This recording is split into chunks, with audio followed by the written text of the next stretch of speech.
teman-teman, apakah sudah terlihat? Sudah, Sandi. Oh, baik, izin saya mulai ya. Assalamualaikum warahmatullahi wabarakatuh. Di sini kami akan mempresentasikan strategi dan pandangan pembelajaran yang kami buat terkait materi perbandingan trigonometri sudut relasi.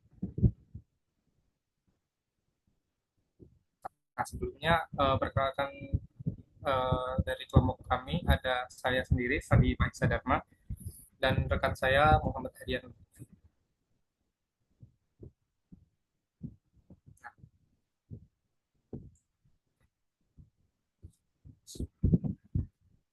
Uh, Mulai dari latar belakang yang saya pelajari yaitu kesulitan belajar merupakan kondisi yang dapat dialami oleh setiap siswa dan dapat menghambat pencapaian tujuan pembelajaran yang harus dikuasai.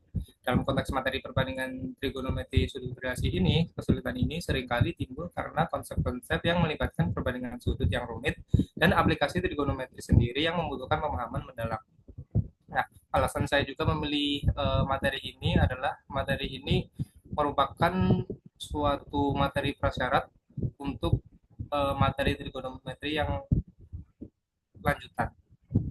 Nah, jika guru dapat menganalisis kesalahan-kesalahan yang sering terjadi pada siswa, maka langkah penanganan yang lebih efektif dapat diterapkan, sehingga siswa lebih mudah mencapai tujuan pembelajaran dan memahami konsep perbandingan trigonometri dengan lebih baik.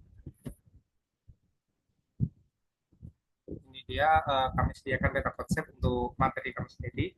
Jadi mulainya perbandingan trigonometri itu dibagi ke 4 bagian, yaitu di setiap kuadrannya nanti terdapat nilai-nilai untuk menentukan sin kostannya untuk setiap kuadran sendiri-sendiri.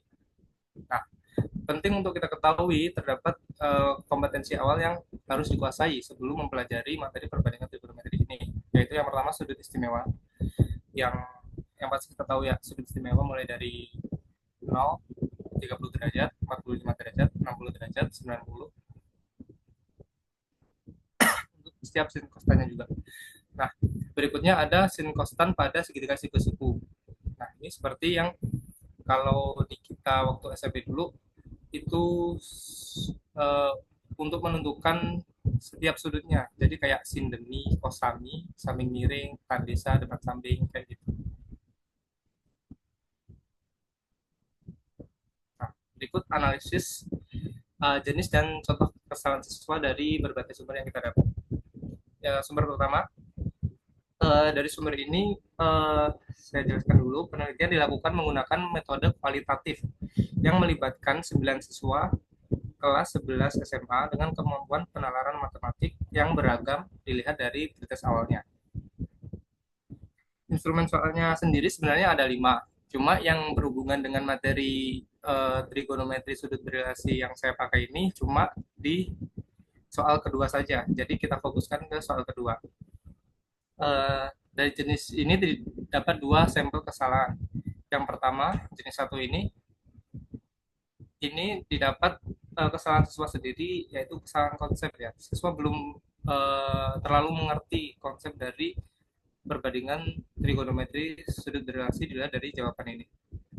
Nah, jenis yang kedua sebenarnya siswa sudah paham nih eh, perbandingan trigonometri sudut relasi. Cuman di sub soal terakhir yang D dan E ini masih terjadi kesalahan pada pemberian tanda positif negatif.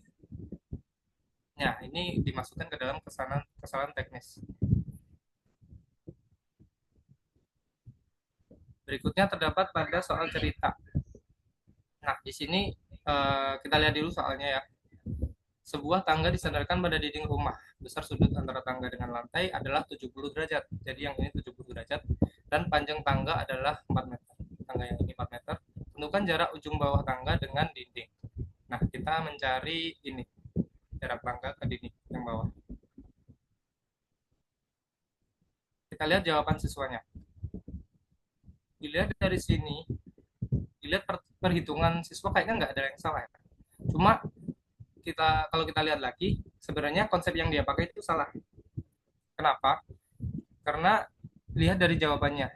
Benar, dia sudah menggambar dengan benar, menggambar dari soal yang diberikan. Terus dia tahu juga hubungan sudut yang ada pada segitiga siku-siku yang sin demi cos sami, cuma dia salah pakainya. Kita kan mau nyarinya kan yang samping ini ya. Nah, sedangkan cos kan sami, dia benar samping miring. Samping sama miring. Cuma pada perbandingan trigonometri sudut berelasi ini tidak bisa langsung pakai ini. Jadi ada step by stepnya menggunakan eh, penentuan sudut pada kuadran satu. Jadi jawaban yang benar itu sebenarnya gini. Kalau kita mencari jarak antara ini, kita harus menemukan dulu yang diketahui kan, yang diketahui angkanya kan sin 20 derajat. Nah, tapi yang di sini 70 derajat. Nah, gimana dong? Jadinya eh, kalau dari materi saya itu sin, kalau kalian tahu 90 minus 0 derajat, sorry sorry, jadi sin 90 minus alfa sama dengan cos alfa. Kalau kalian ingat kayak gitu, jadi nanti hasilnya sin 90 dikurangi 20 derajat sama dengan cos 20 derajat. Nah, seperti itu. Nah, itu pun yang didapat masih bagian depannya saja, karena kan sin demi depan per miring. Nah, caranya nyari bagian sampingnya gimana? Bisa pakai Pitagoras ataupun sudut lain seperti tan. Nah, jadi kesalahannya tetap. Di sini juga ada tabel yang memperlihatkan, eh, mohon maaf belum saya kasih tahu, ini merupakan bagian soal 4 dari penelitian yang ada pada sumber 2 ya. Jika dilihat, beberapa siswa kebanyakan salah di hal komputasi. Berikutnya, kesalahan jenis ketiga, ini merupakan kesalahan pada materi lanjutan trigonometri. Cuma di sini kesalahannya terdapat pada sudut berelasi juga. Kalau di sini pada jalannya perhitungan terlihat aman aja ya. Cuma ini bagian cos 120. Siswa salah dalam menentukan nilai dari cos 120-nya. Nah, jika dalam jurnal yang saya lihat, dalam hasil wawancara, itu katanya siswa lupa caranya menentukan cos 120 derajat. Jadi akan dimasukkan ke dalam kesalahan perhitungan atau teknis. Nah, dari ketiga sumber tadi, saya simpulkan kesalahan-kesalahan siswa atau kesulitan belajar siswa. Yang pertama, siswa tidak memahami sepenuhnya konsep perbandingan trigonometri sudut berelasi, khususnya dalam penempatan tanda positif negatif pada setiap kuadran. Yang kedua, siswa kurang teliti dan tidak cermat yang berakibat pada kesalahan menjawab soal. Yang ketiga, siswa lupa dengan materi perbandingan trigonometri untuk menentukan cos 120 atau yang berhubungan dengan sudut relasi sehingga mengalami kesalahan dalam proses perhitungan. Nah, solusi yang kita buat, yang pertama, memberikan siswa pembelajaran terstruktur dengan step by step penemuan. Jadi siswa itu nggak selamanya langsung tahu rumus. Siswa itu harus tahu rumus tersebut berasal dari mana. Yang kedua, memberikan pembelajaran berbasis diskusi antar individu dengan cara pengerjaan LKPD secara berkelompok untuk meminimalisir terjadinya kesalahan teknis seperti kurang ketelitian dan sebagainya. Nah, kalau pendapat saya sendiri, belajar kelompok itu memudahkan kita untuk meminimalisir kesalahan, karena kan kita menggabungkan berbagai banyak pikiran ya. Misal dalam satu kelompok terdapat 5 orang, kan pasti di setiap orang ini terdapat pemikiran yang berbeda-beda. Jadi kita dapat satukan di situ. Nah, yang ketiga, di akhir pembelajaran memberikan informasi kepada siswa tentang life hack atau cara mudah, atau bisa dibilang dengan cara lain yang mungkin membantu siswa dalam menentukan sudut yang bukan sudut istimewa dengan cara yang mudah diingat.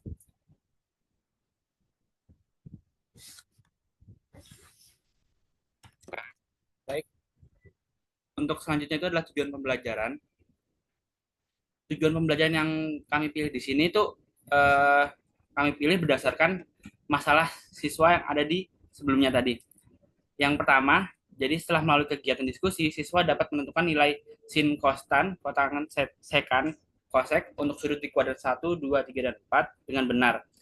Yang kedua, setelah diberikan suatu permasalahan pada LKPD, siswa dapat membedakan nilai sin kostan untuk sudut di kuadran 1, 2, 3, dan 4 dengan benar. Nah, untuk yang ketiga, ini siswa dapat menentukan nilai sin kostan untuk sudut negatif dengan benar.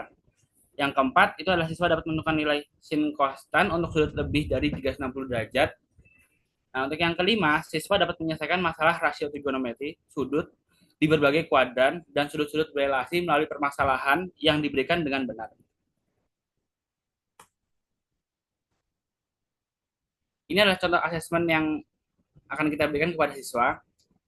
Ya, ini yang pertama nilai dari sin 50 derajat.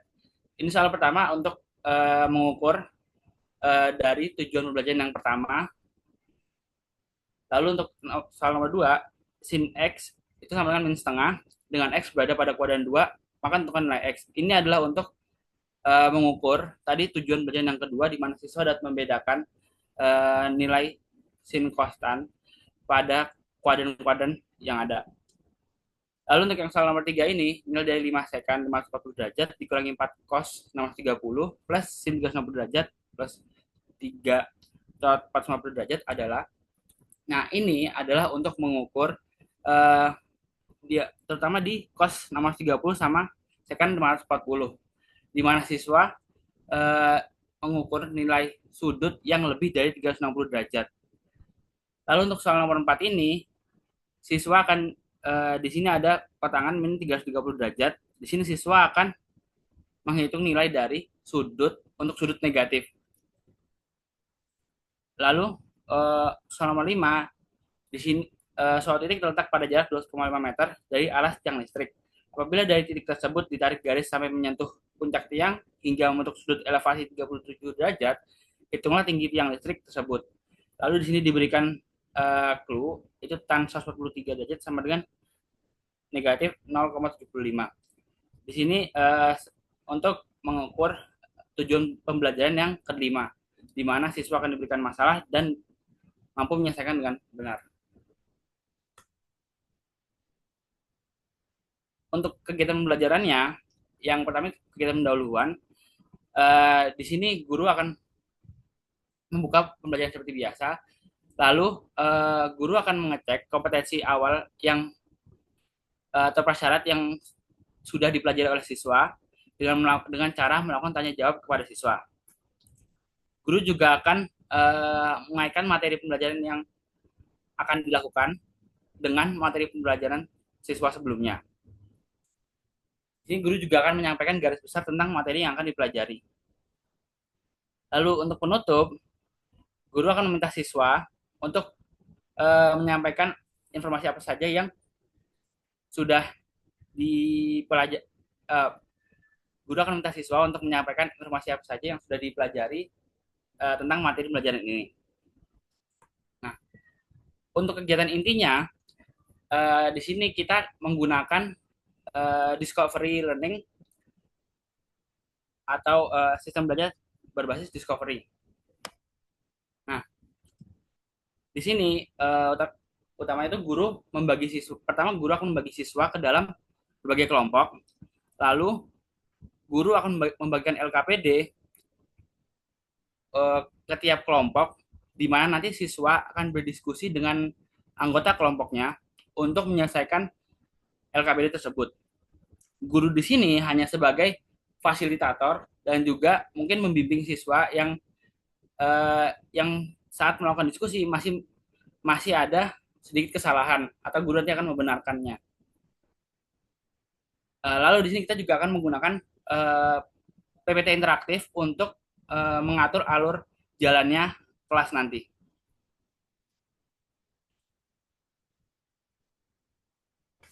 Di sini ada LKPD yang kita gunakan. Di gambar yang sebelah kiri ini itu adalah untuk masalah pertama, di mana kita akan jadi siswa di sini tidak langsung diberi rumus yang akan digunakan. Masalah di sini akan membimbing siswa untuk mencari bagaimana awal mula bisa mendapatkan rumus yang ada itu. Di, tujuannya bisa juga untuk agar siswa lebih memahami bagaimana asal mula muncul rumus tersebut dan tidak semata-mata hanya mengingat rumus yang ada. Ini masalah di sini adalah untuk kuadran 1, nanti selanjutnya ada untuk kuadran 2, 3 dan juga 4. Nah, untuk yang gambar sebelah kanan ini itu adalah untuk masalah kedua di mana siswa akan diberikan sebuah tabel sin, cos, tan dan lainnya ini. Lalu siswa itu akan menentukan nilai positif negatif eh, nilai positif negatif di tiap kuadrannya. Jadi yang di kuadran 1 ini apa saja yang positif, juga apa saja yang negatif, begitu juga di selanjutnya. Nah, salah satu media yang kita gunakan ini adalah jari trigonometri, di mana uh, ini akan membantu siswa untuk lebih mudah untuk mengingat nilai sin cos dari sudut 0 derajat sampai 360 derajat. Nah, kenapa hanya sin cos saja? Yang kita harapkan nanti setelah siswa memahami rumusnya, nah dengan jari yang hanya mendapatkan informasi tentang sin cos, siswa mampu mengubah informasi yang didapat itu ke dalam menjadi nilai tan, kosek dan lainnya. Nah, ini penggunaan jari geometri ini uh, untuk menjadi salah satu solusi untuk masalah yang sebelumnya kita angkat, di mana akan menjadi life hack atau cara mudah agar siswa dapat mengingat nilai-nilai sudutnya. Bisa dilihat di sini bagaimana cara untuk mencari nilai dari sin cos di tiap sudutnya itu.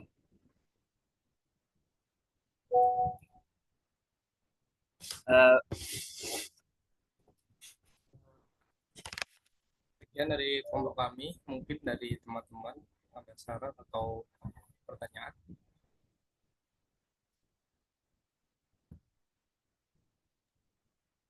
Ya, oke.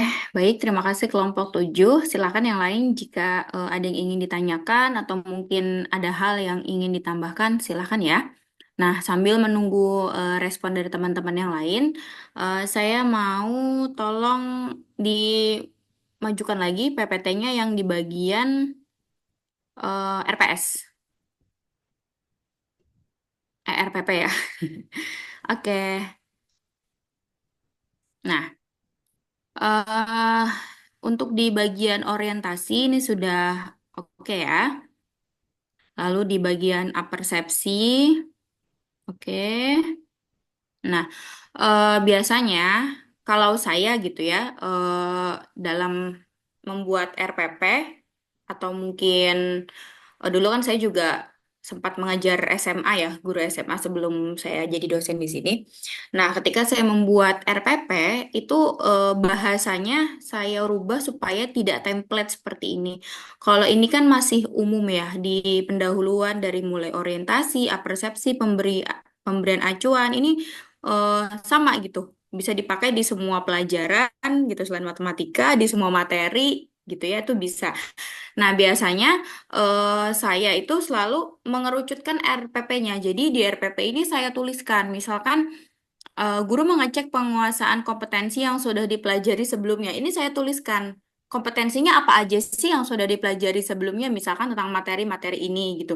Jadi supaya ada pembeda antara RPP dengan materi yang satu dengan materi yang lain. Atau biasanya kan per kompetensi dasar ya kalau dulu ya. Jadi ada pembeda. Jadi supaya template RPP ini tidak sama seluruh Indonesia Raya begini gitu. Jadi supaya ada pembeda di setiap materi yang satu dengan materi yang setelahnya. Memang agak PR gitu ya untuk di administrasinya gitu. Kalau ini kan enak tinggal kopas, nanti materi berikutnya tinggal kopas lagi gitu. Kegiatan pendahuluannya sama semua. Tetapi justru itu kadang menyulitkan kita gitu. Kadang kan kita lupa gitu apa yang sudah kita rencanakan, tapi kalau tidak tertulis, ternyata ketika realisasinya mengajar di kelasnya kita lupa. Oh ini tadi mau ngapain ya? Seperti apa persepsi nih? Kita mau ngecek penguasaan kompetensi yang sudah dipelajari sebelumnya. Ada satu waktu kita justru lupa. Aduh sebelumnya tuh apa sih yang udah saya ajarkan ke siswa ini. Kadang kan setiap kelas juga berbeda gitu ya. Jadi dituliskan detailnya materinya apa gitu kan. Terus tanya jawabnya yang seperti apa gitu. Toh sebenarnya kita cukup bikin sekali aja gitu. Nanti tahun-tahun berikutnya kan selama kurikulumnya masih sama, kita masih tetap bisa menggunakan RPP yang ini. Nah, kadang biasanya di sekolah juga kita di plottingnya gitu ya, setiap semester baru, setiap tahun ajaran baru ya tetap di jenjang yang itu. Misalkan mengajar di kelas 10 ya sudah di kelas 10 terus, karena mengingat perangkat pembelajaran kita sudah lengkap. Jadi kita tidak perlu membuat dari awal, hanya paling mengupdate sedikit-sedikit saja seperti itu ya. Nah, terus yang keenam juga nih, guru mengaitkan materi pembelajaran. Nah, sebutin apa sih materi pembelajarannya gitu. Terus dengan pengalaman siswa, itu pengalaman siswa yang mana gitu. Jadi biasanya kalau saya tuliskan detail seperti itu. Nah, ini juga pemberian acuan dan sebagainya, ini juga bisa dituliskan detail. Terus berikutnya, slide berikutnya.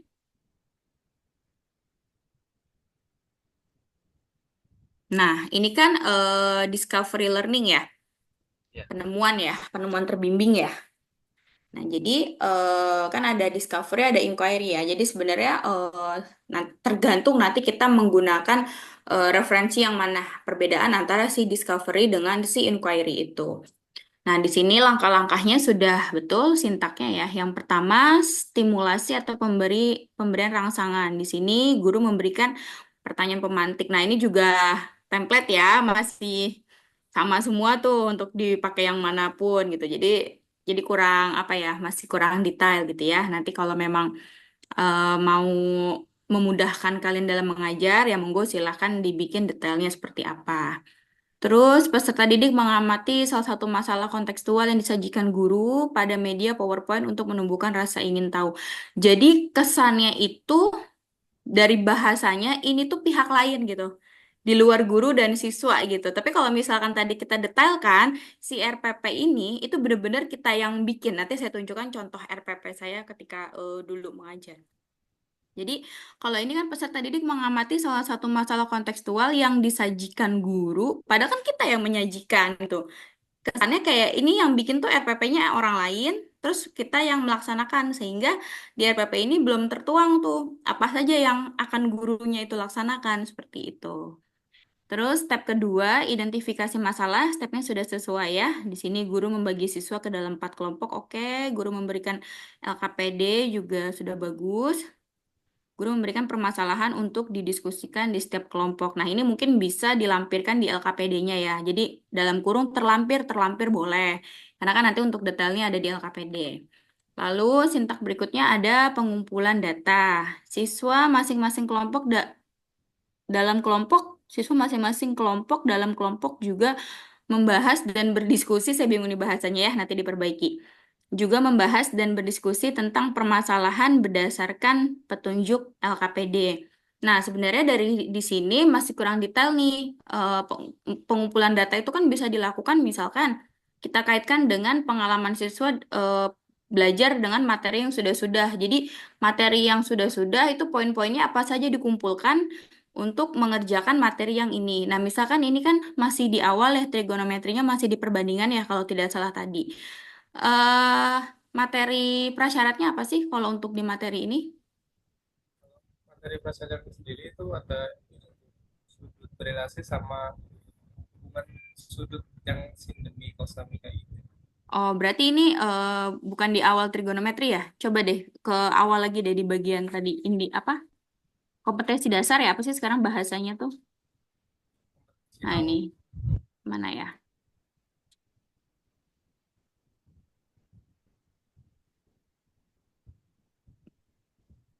Yang ini Perbandingan. Oke. Oh, berarti ini setelah yang Demi Sami Desa itu. ya setelah kan Setelah itu berarti prasyaratnya yang itu ya. Gimana? kan kita waktu SMA udah dapet ini ya Bu, yang sin demi cos kami. Mm-mm. Jadi syarat untuk menguasai ini harus dapat ini, dua ini inti.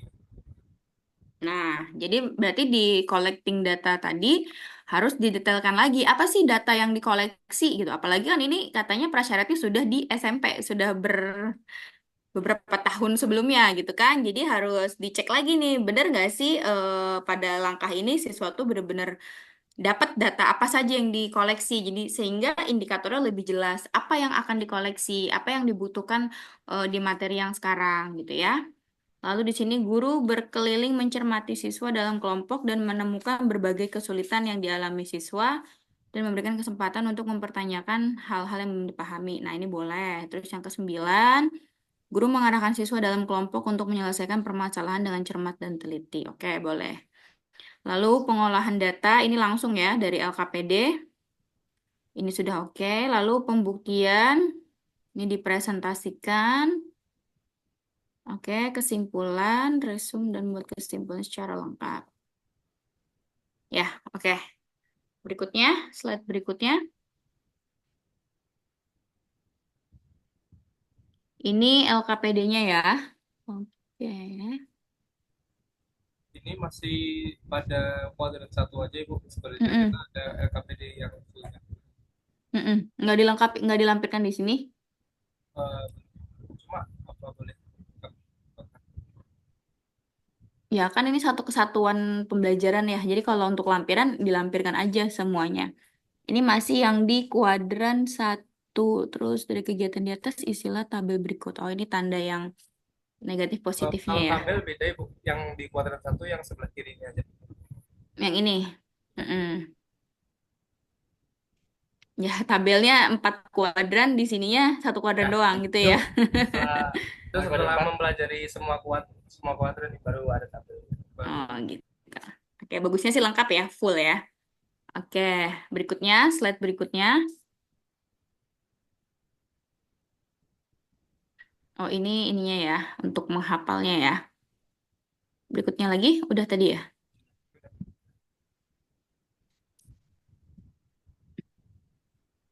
Ya, oke. Cukup, bisa di stop share. Saya ingin menunjukkan RPP yang tadi saya bilang biasa saya buat gitu dulu tuh. Jadi saya tuliskan detailnya.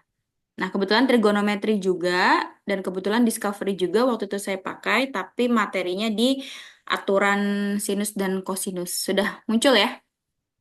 sudah Ibu. Nah, ini dulu saya ngajar di sini nih, di SMA Negeri Jonggol.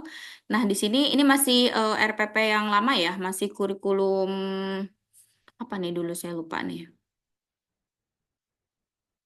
Ini aturan sinus, modelnya discovery. Nah, yang intinya stimulasinya nih. Nah, di problem statement, nanti untuk sintak ini sebenarnya tidak rigid seperti ini ya. Jadi kan tadi di awal saya bilang tergantung referensinya kita mengambil yang mana. Makanya kan biasanya kalau di RPP itu di bagian belakang selalu ada referensi. Selain referensi materi juga bisa dilampirkan referensi langkah-langkah yang digunakan dalam RPS. Karena walaupun discovery learning, tetapi kita mengambil referensi yang berbeda, itu sintaknya juga berbeda gitu. Walaupun pada dasarnya secara garis besar itu sama gitu, tetapi di dalamnya langkah-langkah detailnya itu ada perbedaan. Nah, ini seperti yang saya buat dulu ini kan tadi ada perbedaan ya dengan yang kelompok kalian buat. Tapi sebenarnya pada dasarnya tidak berbeda jauh. Nah, di sini saya tuliskan nih, peserta didik berdiskusi mengerjakan LKS, kalau dulu namanya LKS ya. Nah, di sini dengan menggambar segitiga ABC dan sebagainya. Jadi saya tuliskan di sini detail. Nah, nanti ini sinkron dengan LKS yang sudah saya buat gitu. Jadi ini tidak lagi secara general, tidak lagi secara umum. Nah, ini juga nih data collectingnya. Nih, peserta didik mengumpulkan data berupa unsur-unsur yang diketahui dalam segitiga ABC sembarang pada LKS 1A menjadi dua segitiga DC siku-siku di titik D dan segitiga BDC siku-siku di titik D. Jadi dituliskan di sini langsung materinya.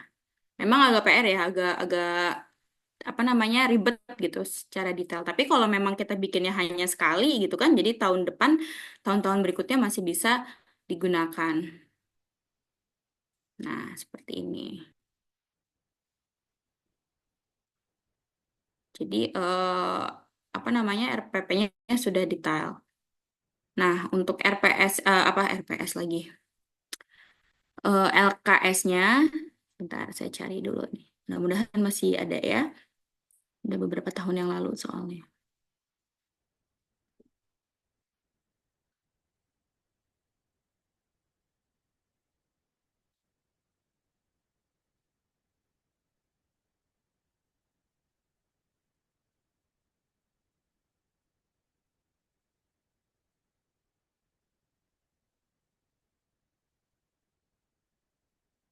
Nah, karena ini saya gunakan juga ketika saya tesis dulu, penelitian tesis.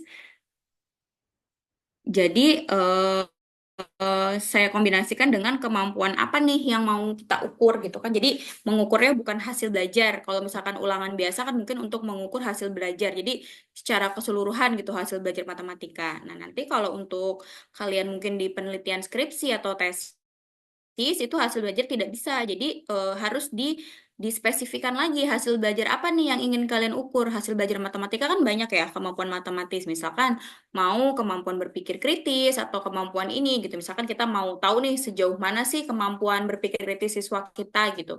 Nah, itu kan sebenarnya penting juga untuk dilakukan pada penilaian diagnostik ya, penilaian awal. Jadi supaya kita tahu bagaimana cara kita mentreatment siswa di kelas. Karena kan sejatinya setiap kelas itu berbeda-beda isi siswanya. Mungkin di sini ada yang kemampuan pemahaman konsepnya rendah, tapi di kelas lain ada yang tinggi. Ya bagusnya sih setiap guru ketika masuk di kelas itu melakukan penilaian diagnostik gitu ya.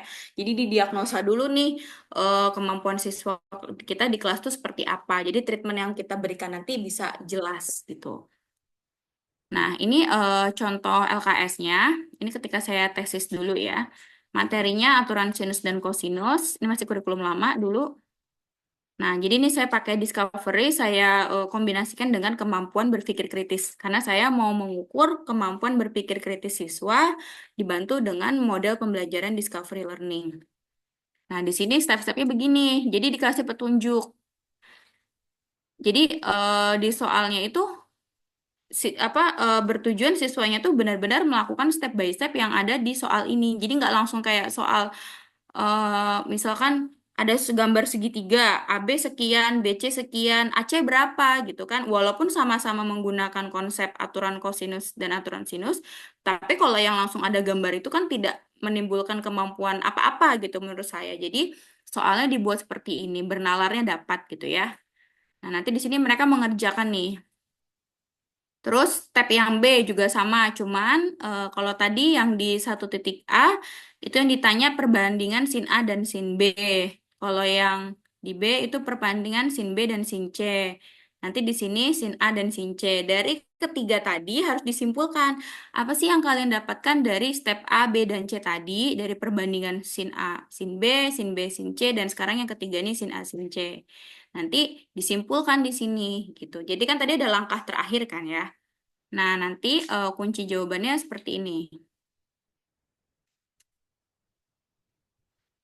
Jawaban yang diharapkan gitu ya pembahasannya. Nih, jadi ini sesuai dengan step-step yang kita berikan petunjuk di LKS-nya. Nah, jadi mereka mecah nih, memecahkan permasalahan ini tuh. Dapat nih perbandingannya A per sin A, B per sin B. Ini dari kasus yang A.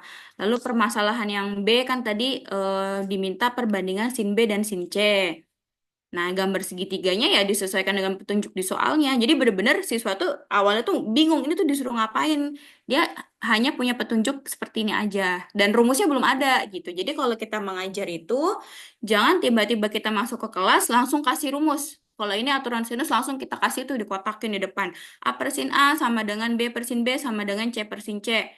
Terus kita gambar segitiganya. Nanti kalau dicari AB tinggal kali silang gini-gini. Nah, itu nggak mendidik, itu tidak mengajar yang seperti itu. Jadi siswa hanya bisa menggunakan rumus tapi tidak bisa dalam pemecahan masalah matematis. Jadi ya seperti ini gitu saya memberikannya. Jadi ketika siswa baca seperti ini dia tuh bingung. Ini tuh harus digimanain, harus pakai apa. Nah, ketika dia bingung, barulah di sini mereka mencoba memecahkan permasalahan step by stepnya. Nah, seperti ini nih. Dapat perbandingan B dan C. Nanti dari yang ketiga tadi dapat perbandingan A dan C. Sehingga dari ketiga soal, ketika kita gabungkan, dapat nih A per sin A sama dengan B per sin B sama dengan C per sin C. Ini tuh apa sih? Oh, ini adalah konsep aturan sinus. Jadi, rumus itu di belakang setelah kita turunkan satu persatu. Karena kan ini di SMA ya, jadi eh, pola berpikirnya juga udah agak high gitu, bukan di C1, C2, C3 lagi gitu ya. Jadi bukan bukan hanya sebatas bisa mengaplikasikan rumus, tetapi mereka juga harus tahu rumus yang nantinya akan mereka gunakan itu didapatkan dari mana. Seperti itu gitu ya. Nah, justru yang buat yang kayak gini nih yang bikin kemampuan berpikir mereka berkembang. Di sini kan ada materi perbandingannya juga, tadi ada yang demi sampai desanya juga gitu kan. Jadi prasyarat yang memang dibutuhkan, materi prasyarat yang memang dibutuhkan benar-benar semua kepakai di sini, nggak hanya teori yang ada di RPP aja gitu, tapi memang mereka gunakan di sini. Ini kan di SMP ya, yang depan, miring, samping, terus segitiganya dibagi dua seperti ini. Ini kan pelajarannya sudah ada di SMP. Jadi benar-benar collecting data yang sesungguhnya tuh yang seperti ini yang digunakan di SMA gitu. Nah, seperti itu ya. Kalau saya biasanya mengajar, jadi materinya saya tuliskan secara detail seperti itu. Oke, baik. Ada yang ingin ditanyakan dari kelompok ini atau mungkin kelompok yang lain? Silakan. Ingin menanyakan, menambahkan atau merespon, silakan.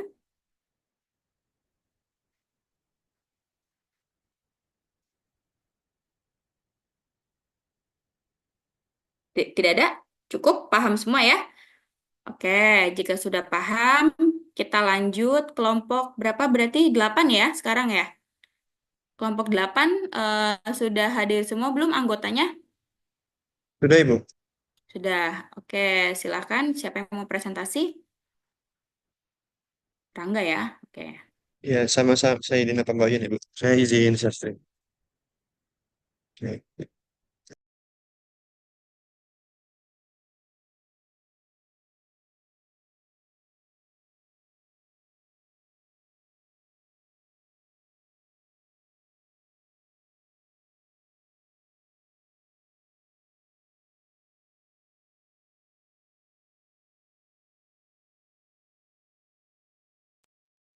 Apakah sudah terlihat, Bu? Ya, sudah bisa dilanjutkan. Oke. Oke, Bismillahirrahmanirrahim. Assalamualaikum warahmatullahi wabarakatuh. Selamat pagi, teman-teman dan Ibu Leni. Kami dari kelompok 8 dengan materi transformasi geometri gitu ya. Dan diantaranya kelompok 8 terdiri dari anggota saya sendiri, Rangga Putra Setia, dan rekan saya, Saidina Pembayan. Oke. Nah, latar belakang gitu ya. Kenapa kesulitan belajar ini menjadi hal yang penting untuk kita pelajari gitu sebagai calon guru segala macam. Jadi kesulitan eh, ini udah bisa dapat dirasakan lah oleh seluruh siswa gitu ya, dan yang kalau misalnya kita nggak benahi gitu ya, itu bakalan berdampak sama pembelajaran setelahnya nantinya, dan kesulitan belajar juga bakalan eh, akan semakin besar gitu ya jika tidak kita sebagai calon guru untuk eh, menganalisis kesulitan-kesulitan siswa itu ada di mana aja, dan kita juga harus mencari cara gitu ya, agar kesulitan belajar dari siswa itu bisa kurang lah, dan atau pembelajarannya itu bisa lebih baik lah gitu untuk siswa. Kemudian next lagi, nah ini ada tiga em, jurnal yang kita apa ya, yang kita tampilkan, ada tiga, ini saja. Nah, dari ketiga em, jurnal tadi, kita mendapatkan bahwa kesulitan siswa itu ada di kurang tepat dalam mensubstitusi nilai X dan Y dalam kebersamaannya. Jadi, keliru dalam pengoperasiannya lah gitu. Dan juga, siswa juga nggak mampu untuk menentukan rumus yang harus digunakan gitu. Jadi, di sini ada masalah yang em, mereka cuma tahu rumusnya apa, itu pun mereka masih belum bisa menentukan rumusnya gitu untuk sesuai soalnya. Jadi ada miskonsepsi lah kayak gitu. Dan juga eh, kurangnya motivasi dalam mengerjakan soal, dan juga eh, siswa tidak memahami konsep materi transformasi geometri dengan baik kayak gitu. Nah, em, di sini kita menampilkan beberapa cara gitu ya untuk mengatasi kesulitan-kesulitan siswa tadi gitu. Jadi kita bakal memperkenalkan kembali konsep yang lebih sederhana seperti penggunaan atau dan bangun datar sebagai suatu variabel, terus juga memberikan contoh soal yang sederhana lah untuk acuan siswa gitu untuk mengerjakan soal yang levelnya cukup jauh kayak gitu. Terus juga memberikan games atau ice breaking yang bertemakan transformasi geometri gitu. Ada juga em, mungkin bisa memakai media pembelajar juga nantinya kayak gitu. Nah, sini ada contoh-contoh kesalahan jawaban siswa gitu ya. Sini yang pertama, meletak kesalahan siswa pada nomor satu ialah di sini siswa tuh keliru gitu dalam apa ya mengeluarkan dari 2Y plus min 4 itu keluar dari dalam kurungnya gitu. Jadi yang min 4-nya itu nggak dikaliin min 1 lagi kayak gitu. Jadi yang pastikan nanti hasilnya itu bakalan salah kayak gitu. Jadinya ini menandakan bahwa siswa tidak teliti gitu dalam mengoperasikan matematika gitu. Terus selanjutnya nomor 2 di sini letak kesalahan siswa itu eh, di mengubah y aksen sama dengan min x plus 5 menjadi x min y plus 5. Jadi kan di sini dia nulisnya min y aksen ya. Jadinya min y aksen min 5 gitu. Jadi keliru lah juga. Di sini juga sama gitu ya pengoperasiannya. Jadi ubah dari aksen menjadi x sama dengan itu siswa itu masih keliru kayak gitu. Terus juga di sini nomor 4 ada. Nah, kalau yang ini siswa itu mengalami kekeliruan dalam operasi yang menentukan nilai X yang mengakibatkan kekeliruan hasil pada akhirnya gitu. Jadi siswa keliru dalam pengoperasian lagi pengoperasiannya gitu karena tidak lancar atau tidak teliti dalam mengerjakan operasinya. Terus lagi lanjut. Nah, di sini eh, siswa menuliskan bahwa siswa itu lupa rumus kayak gitu. Jadi siswa em, yang mengartikan siswa itu tidak memahami materi dengan baik lah gitu karena masih menghafal rumus gitu. Kalau misalnya siswa bisa mendapatkan rumusnya itu bisa dengan memahami rumusnya, memahami rumusnya itu lagi gitu. Jadi setiap soal nanti bakalan dianalisis oleh siswanya dan bakal muncul sendiri gitu rumusnya. Jadi bukan yang asal-asal pakai rumus gitu. Jadinya di sini menandakan bahwa siswa tidak memahami materi dengan baik kayak gitu. Nah, di sini ada rancangan pembelajarannya. Nah, dengan tujuan pembelajarannya adalah menjelaskan makna dari transformasi gitu ya. Terus juga mempraktikkan transformasi pencerminan titik terhadap suatu sumbu, lalu menjelaskan kembali proses perubahan atau transformasi yang terjadi secara secara tepat gitu ya. Terus juga menggambarkan titik awal cermin dan bayangan dari hasil transformasi. Terus juga mengidentifikasi hal yang dianggap cermin, benda awal, dan bayangan hasil transformasi. Nah, untuk asesmen awalnya kita ada 3 soal lah ya. Jadi kayak apa aja unsurnya untuk membangun Kartesius. Jadi apa aja unsur-unsur titik pada bidang Kartesius dan menurut siswa apa sih hubungan antara unsur-unsur bidang Kartesius dan unsur-unsur titik pada bidang Kartesius. Jadi benar-benar ke dasarnya dulu. Kalau kalau misalnya siswanya tidak paham gitu ya untuk dasar-dasarnya yang kita bakal pakai eh, di materi transformasi geometri ini, maka nanti siswa akan kesulitan gitu untuk mengikuti pembelajaran yang akan kita sampaikan kayak gitu. Jadi kita ingin mengetahui dulu sampai mana sih pengetahuan siswa tentang materi yang akan kita sampaikan kayak gitu. Next. Oh,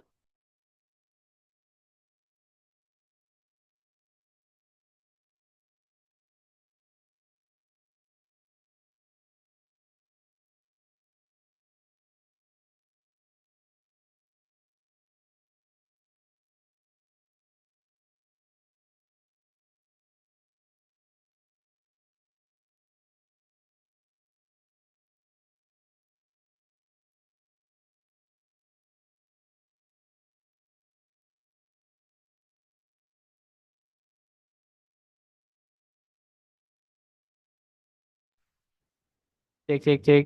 Ada nggak? masuk masuk. Oke.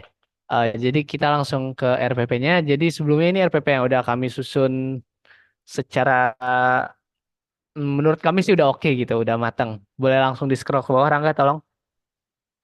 Oke, jadi pertama-tama tuh ada komponen inti, yaitu capaian pembelajaran sama alur tujuannya. Itu kita ambil dari fase F, terus kita adaptasi ke materi transformasi geometri, yang mana di pertemuan ini tuh dia ngebahas pencerminan. Untuk tujuan pembelajarannya sendiri tadi kan udah dijelasin sama Rangga ya, jadi bakal kita skip aja Rangga ke materi pokok. Nah, langsung ke asesmen sama materi pokok nih. Jadi pertama materi pokok. Oh, materi pokoknya kebetulan belum kami ganti nih. Jadi uh, kemarin kan sebentar, sorry.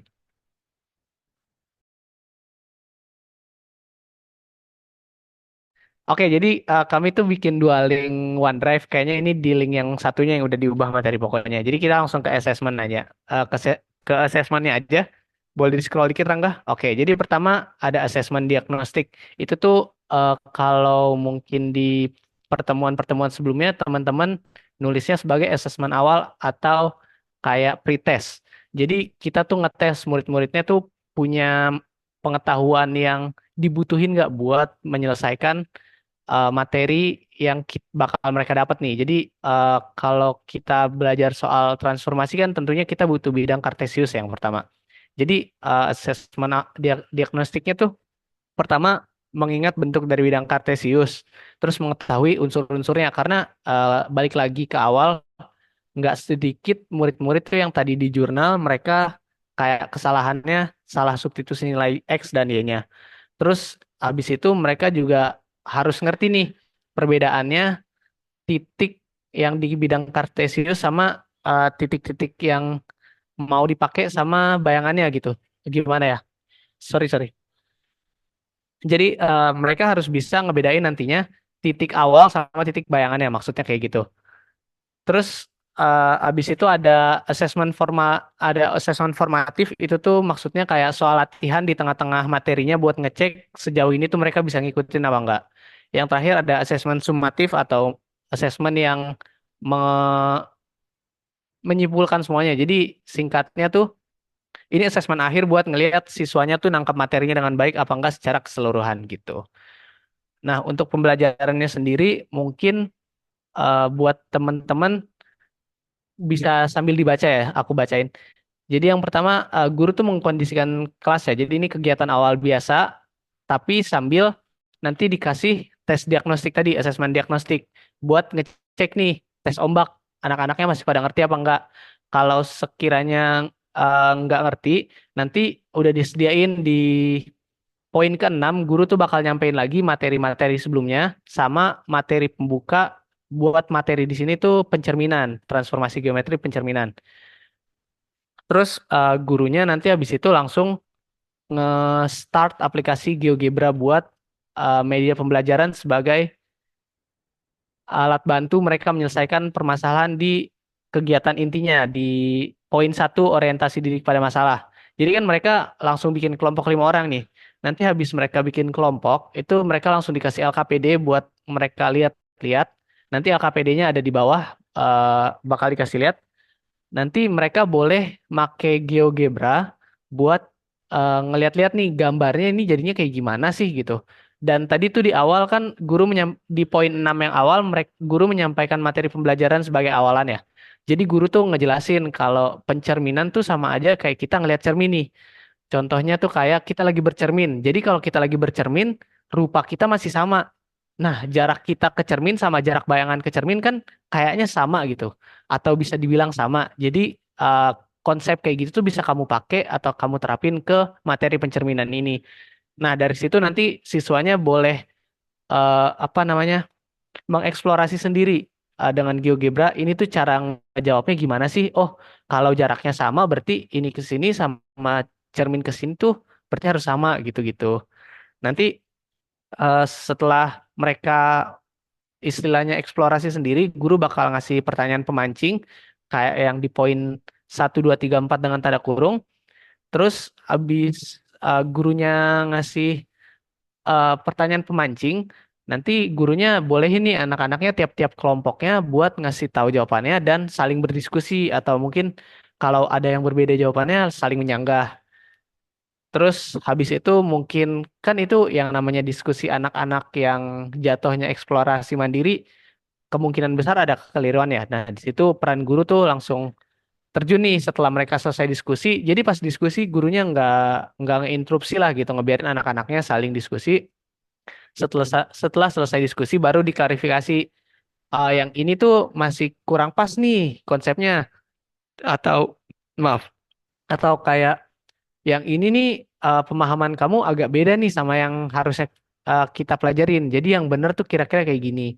Atau misalnya kalau anak-anak kan kadang ngelihat bercermin tuh dari air ya. Kalau air kan ada kayak pembelokannya gitu. Kalau dari fisika aku lupa deh itu materinya di SMA soalnya. Jadi karena mereka seringnya bercermin di air, mungkin ada beberapa anak yang mikir kayak, oh bercermin tuh agak belok dikit loh gitu. Atau mungkin kalau masukin apa namanya sedotan ke gelas kan sedotannya agak geser dikit tuh. Oh mungkin harus digeser dikit. Itu baru asumsi kami sih ada kesalahan-kesalahan seperti itu karena di penelitian-penelitiannya belum ada yang ngebuktiin kalau kesalahan di materi pencerminan kayak gitu tuh ada. Boleh dilanjut Angga? Oke, habis itu gurunya tuh minta peserta didik buat nyelesain LKPD-nya. Jadi ini tuh ceritanya gurunya udah mengklarifikasi, udah ngasih tahu rumusnya atau bisa dikatakan pembelajarannya udah selesai, terus masuk ke asesmen sumatif tadi. Asesmen sumatif juga dimasukinnya di LKPD, tapi di bagian akhir gitu. Terus kegiatan penutup kayak penutup biasa, jadi ya gitu deh. Kegiatan penutup intinya guru kayak nge-review dikit, terus ya udah selesai pembelajarannya gitu dikasih tahu sama guru. Terus selanjutnya ada kegiatan inti alternatif satu. Jadi tadi kan kegiatan inti yang utama nih. Kalau sekiranya ada kendala sama GeoGebranya gitu kan, atau mungkin internetnya nggak bisa diakses, itu guru bisa pakai gambar dari macam-macam transformasi geometri reflektif. Nanti ada di LKPD-nya. Bentuknya dia gambar gitu, terus ada 6. Nanti dikasih lihat deh gitu. Boleh langsung ke LKPD-nya mungkin Rangga? Hmm? Nggak usah deh, alternatif 2. Oke, jadi ini asesmen awal atau asesmen diagnostik tadi.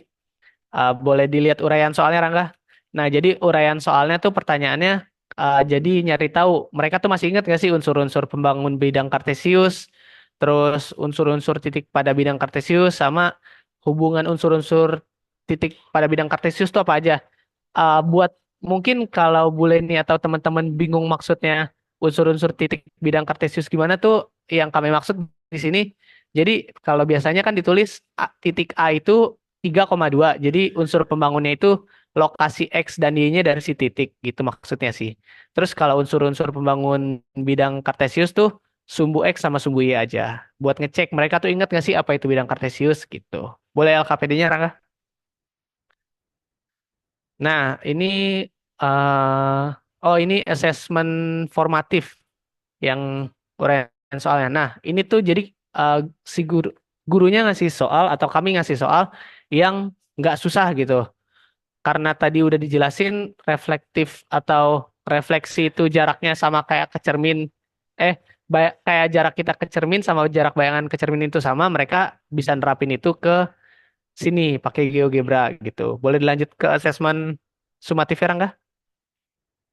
Nah, buat asesmen sumatifnya agak dibikin eh, di atas levelnya yang formatif karena di sini tuh posisinya mau ngecek kira-kira anak-anaknya tuh paham apa enggak dan yang kedua mau ngecek nih kira-kira mereka bisa nge-push nggak dari informasi yang mereka dapat ini bisa loh jadi ke sini gitu mereka bisa nemu sendiri apa enggak gitu makanya sebenarnya saat nomor nomor 4, 5, 6 tuh dilakuin secara berkelompok biar Kalau ada yang ngerti bisa tutor sebaya.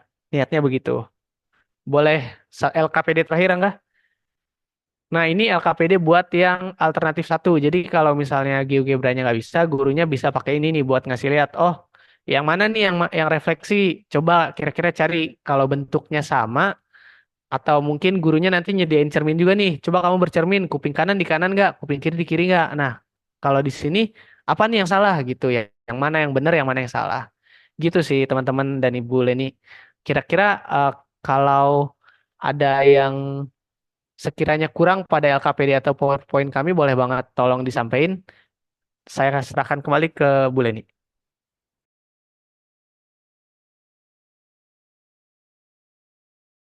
Ya, oke, baik.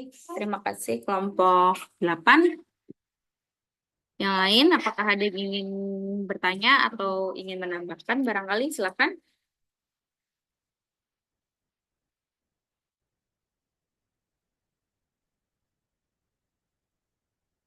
Oke, sambil menunggu ya.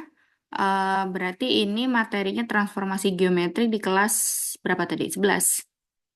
Iya Ibu, Ya, kelas. Ibu. Oke, coba lagi slide-nya. Next.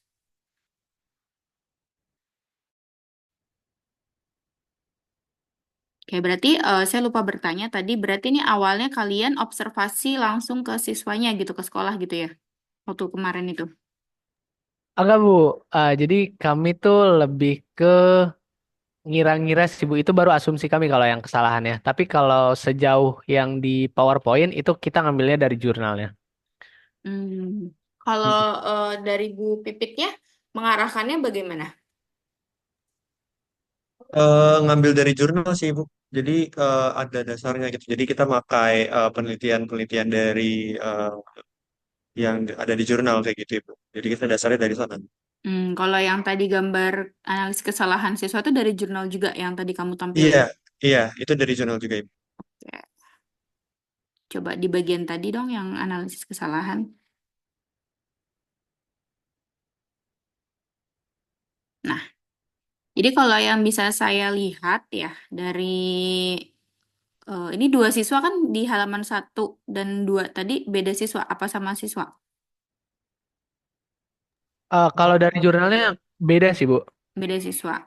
Hmm. Berarti dari yang saya tangkap dari 2 siswa ini mereka itu sebenarnya sulitnya di saya nggak paham ya apakah mereka materinya benar-benar paham atau tidak, tetapi di sini lebih ke perhitungan aljabarnya. Ya, jadi kesalahannya sebenarnya di luar dari materi geometrinya ini, justru malah di prasyaratnya, di aljabarnya, ya kan? Nah, kalau yang ini dia di di soal nomor 4 ini di konsepnya ya yang salah ya. Nah, berarti kalau misalkan di 2 siswa tadi sebelumnya kesalahannya itu ada di perhitungan aljabar, berarti yang harus diperdalam itu adalah di aljabarnya. Dan ketika di materi geometrinya itu juga masih dipertanyakan gitu. Paham nggak maksudnya? Prasyaratnya aja dia masih keliru, tidak menutup kemungkinan di materi geometrinya dia juga keliru gitu kan? Nah, kalau yang di slide yang sekarang nih, yang soal nomor 4 ini, dia salahnya itu di materinya, perhitungan aljabarnya kebetulan nggak ada ya. Nah, ini juga kita masih mempertanyakan nih, karena hitungannya kan ini prasyaratnya paling matriks ya. Ya kan pakai Ah, matriks ini perhitungannya ya. iya Ibu, Nah, sama ini dia salah nangkapnya. Dia malah ngerjainnya jadi mm-mm, translasi bukan rotasi. mm. Oke. Berarti dari 3 subjek ini kesalahannya menarik nih, kesalahannya berbagai macam gitu ya. Yang bisa disimpulkan dari kesalahan yang nomor 4 tadi, siswa itu mungkin di kelasnya itu diajarkan gurunya langsung dikasih tabel rumus. Kan ada tuh kalau transformasi geometri biasanya di buku paket atau apa, itu di halaman belakangnya gitu ya, di rangkumannya ada rangkuman tabel gitu, pencerminan misalkan translasi X, Y, terus nanti hasilnya rumusnya X plus A, Y plus B gitu kan. Terus pencerminan terhadap sumbu ini rumusnya ini, terhadap sumbu ini rumusnya ini. Banyak banget, saya aja kalau disuruh menghafal, saya nggak akan hafal. Nah, salahnya biasanya pendidikan di kita itu eh, ketika mengajar, guru itu langsung brek dikasih rumus-rumus nih, hafalin. Terus ada contoh soal. Contoh soalnya juga soal standar, bukan soal penalaran. Terus siswa disuruh langsung mengerjakan. Nah, akibatnya ya seperti itu ketika menemukan soal yang agak unik sedikit gitu ya, bukan soal-soal biasa gitu ya, soal-soal yang berbeda. Nah, itu dia jadi bingung bagaimana ini mengoperasikannya. Ini masuknya ke dalam konsep apa? Apakah translasi, apakah rotasi, apakah refleksi atau dilatasi seperti tadi kan dia malah pakainya apa? Translasi ya. Padahal harusnya rotasi gitu maksudnya ya. Ya kan tuh di Iya, Ibu. konsepnya. Nah, seperti itu. Jadi ini nih tugas kalian nantinya sebagai guru ya. Sekarang kan kalian calon guru. Nanti tugas kalian sebagai guru, kalian harus merubah mindset siswa kita, merubah pembelajaran di kelas juga. Jadi pokoknya saya tuh paling paling sebel gitu ya kalau nemuin guru ngajar langsung dikasih rumusnya, tapi nggak dikasih tahu ini dari mana asal muasalnya. Padahal kalau transformasi geometri ini sangat mudah kita memulainya dari contoh nyata seperti tadi tuh cermin gitu kan. Ada gambar-gambar. Nah, itu sebenarnya terlalu mudah yaitu tingkatan SD biasanya ya. Soal-soal di SD ada kan ada gambar misalkan ada gambar segitiga terus tengahnya garis lurus itu sebagai cerminnya, maka bayangannya tuh gambarnya gimana itu biasanya di SD ya. Nah, kalau untuk di SMA mungkin levelnya agak dinaikkan sedikit. Misalkan kalian berikan contoh persoalan permasalahan dalam sehari-hari gitu. Sudah mulai ada ukuran-ukurannya. Jadi misalkan di sini ada objek berdiri, jadi biar dia gambar gitu, objeknya berdiri di titik di kuadran 1 di titik 2,3. Maka ketika ada cermin yang vertikal gitu atau searah sejajar dengan sumbu Y di titik 0,0, maka bayangan dia ada di berapa gitu kan. Jadi mereka bisa menyimpulkan gitu. Karena kalau menghafal rumus transformasi itu lumayan banyak dan paling sering ditemukan permasalahannya adalah mereka ketukar-tukar, apalagi di bagian refleksi. Biasanya mereka ketukar tuh. Refleksi terhadap sumbu X, terhadap sumbu Y, terhadap X sama dengan berapa, Y sama dengan berapa, terhadap apa lagi, itu kan lumayan banyak. Nah, mereka biasanya kendalanya sering tertukar. Dan lagi itu tidak menimbulkan kemampuan berpikir kritis, kemampuan penalaran matematis, kemampuan pemahaman konsep. Nah, itu nggak dapat. Kalau langsung dikasih rumus jadi dan soalnya pun soal standar. Nah, itu tidak akan mengasah kemampuan berpikir matematis siswa gitu ya. Jadi nanti tugas kalian pokoknya kalian harus merubah, harus merombak dimulai dari permasalahan nyata dulu. Jadi selalu saya tekankan, mulailah pembelajaran matematika itu dari permasalahan nyata yang dibawa ke dalam matematika itu sendiri. Jadi jangan langsung tiba-tiba dikasih X, Y, X, Y, Z, nanti mereka berpikirnya akan sempit, akan satu arah gitu-gitu aja. Ketika ketemu pembelajaran permasalahan nyatanya, mereka bingung gitu ya. Terus yang di nomor 5 ini, apa nih kesalahannya nih? Hitunglah segitiga, apa nih? Di sini Segitiga. bayangannya dari segitiga ABC gitu, Bu. Nah, Oh, tapi di sini siswanya nulis lupa rumus. Nah, oh itu itu mungkin lupa tadi rumus gara-gara tulisannya. iya, makanya mungkin jadinya tadi gara-gara gurunya ngasih rumus Heeh. doang, jadinya siswa nggak paham untuk gimana caranya ngerjain ini soal kayak gitu. Jadi kemampuan berpikir kritisnya tidak ada mungkin. Masuknya ke situ kali. Mm-mm, betul. Nah, berarti dari kelima permasalahan ini nih, yang bisa kalian berdua simpulkan apa? Model pembelajaran apa nih yang kira-kira cocok diterapkan ke siswa yang permasalahannya seperti ini. Kita harus belajar menganalisis ya. Oh, kalau misalkan di materi ini biasanya siswa itu kesulitannya begini begini begini. Nah, untuk menanggulanginya kita harus menerapkan model pembelajaran yang seperti apa. Nah, kita harus bisa menebak karena kan setiap setiap materi itu otomatis beda kan kesulitannya dan tidak semua pembelajaran model pembelajaran itu cocok di semua materi. Jadi kita juga harus pandai-pandai memilah mana model pembelajaran yang cocok gitu. Nah, dari kelima permasalahan siswa ini sampelnya anggaplah 5 ya. Kalian menyimpulkan model apa sih yang harusnya diberikan untuk materi ini dan untuk kesulitan kelima siswa ini? Oke Bu, izin jawab. Jadi kalau yang dua siswa pertama kan dia jatuhnya di pengoperasiannya ya Bu yang salah di Mm-mm. aljabarnya. Kalau itu mungkin balik lagi ke problem based learning tapi buat fokus aljabarnya. Terus kalau buat yang dua terakhir kan dia tuh lebih ke salah konsep ya Bu. Kayak tadi rotasi dia jadinya translasi. Terus yang ini disuruh Mm-mm. nyari bayangan segitiga, lupa nih saya soalnya disuruh ngapain. Tapi disuruh nyari bayangan segitiga dia bilangnya lupa rumus. Jadi mungkin kalau buat yang ini lebih ke gamifikasi sih Bu. Jadi biar anak-anaknya tuh berperan terus dia ngeh, oh ternyata transformasinya tuh bentuknya kayak gini loh. Gitu-gitu sih Bu kalau pikiran saya. Nah, berarti dibutuhkan media pembelajaran ya. Iya betul. Nah, keterampilan gurunya lagi kan. Jadi semuanya kita sebagai guru harus kreatif dan terampil. Kayak tadi harus gamifikasi ya. Berarti gurunya harus bisa membuat media pembelajaran yang seperti itu gitu ya. Entah itu digital atau mungkin yang biasa gitu gamenya. Ya, ya mau nggak mau harus difasilitasi karena memang itu yang dibutuhkan oleh siswa seperti itu. Terus itu kan itunya ya apa namanya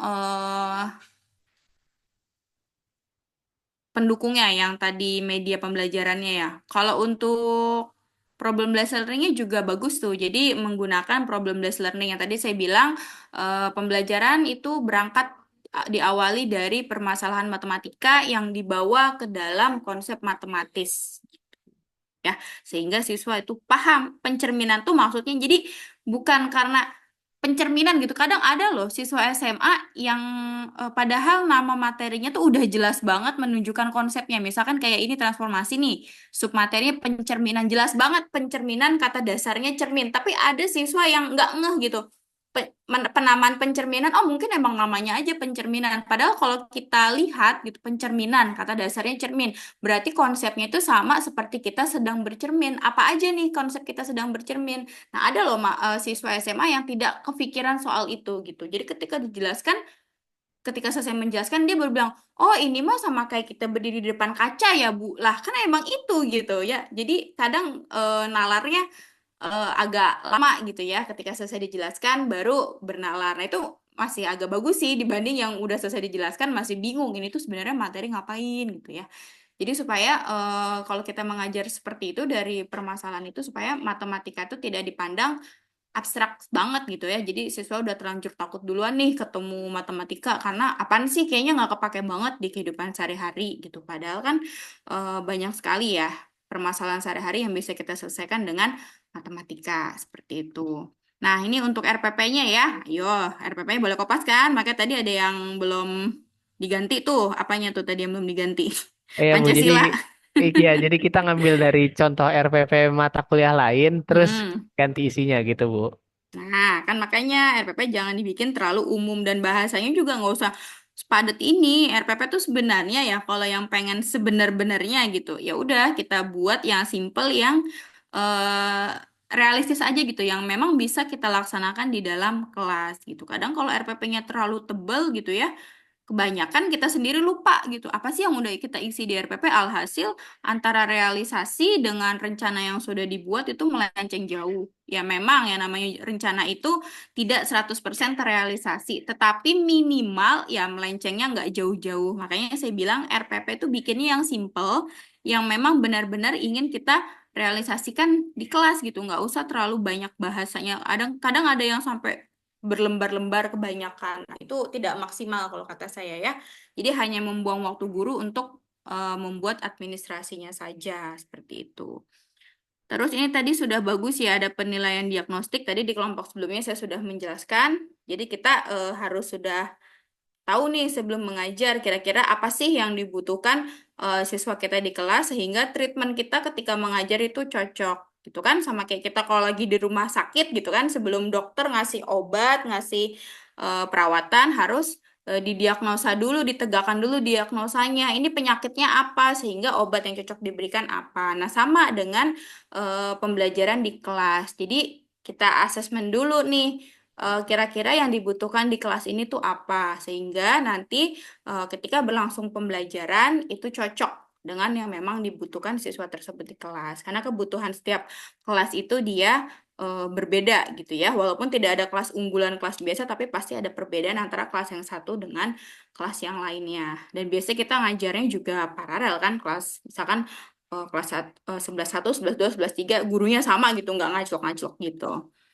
Oke, ke bawah lagi coba untuk RPP-nya. Kegiatan penutupnya sudah kok. Ini untuk menganalisisnya apa nih? Menganalisis atas dikit deh. Oke. Menganalisis dan mengevaluasi hasil pemecahan masalah. Oh, di bagian refleksinya ya. Kegiatan, oh ini kegiatan inti, oke.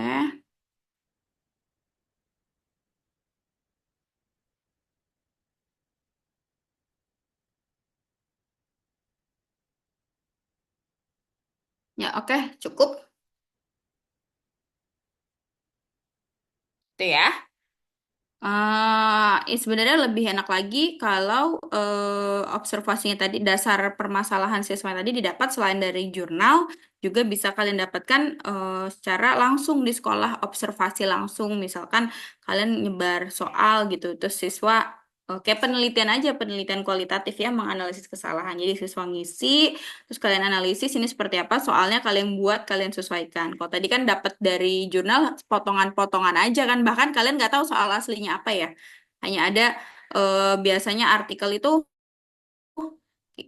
agak bingung juga ya, karena jurnal itu kan banyak peringkatnya gitu ya. Kalau nasional ada Sinta 1 sampai Sinta 6. Nah, biasanya kalau kalian dapatnya dari mungkin yang peringkatnya tidak tinggi gitu ya, itu mereviewnya juga tidak terlalu detail. Jadi kayak tadi hanya informasinya sepotong-sepotong. Jadi mungkin ada jawaban siswa tapi nggak ada soal lengkapnya, sehingga bingung gitu kalau kita ingin melanjutkan penelitian itu atau kita ingin mengadaptasi, bingung ini soal aslinya seperti apa gitu ya.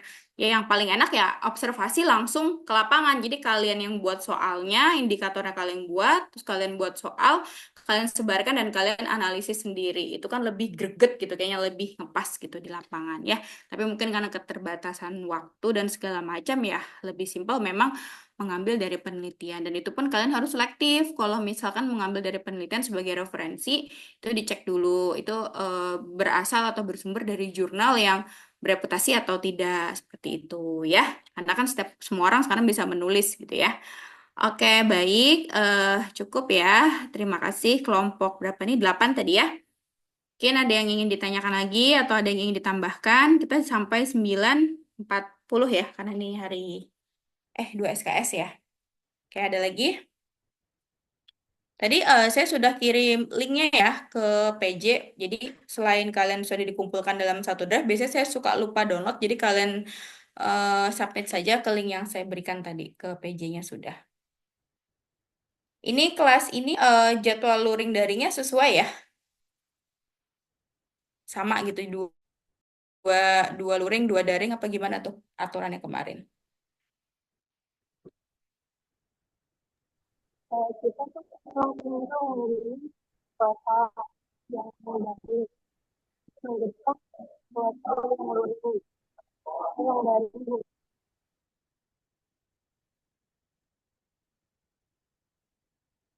Gimana? Tadi kayak ada yang ngomong, apa bocor? Atau ada yang ingin ditanyakan?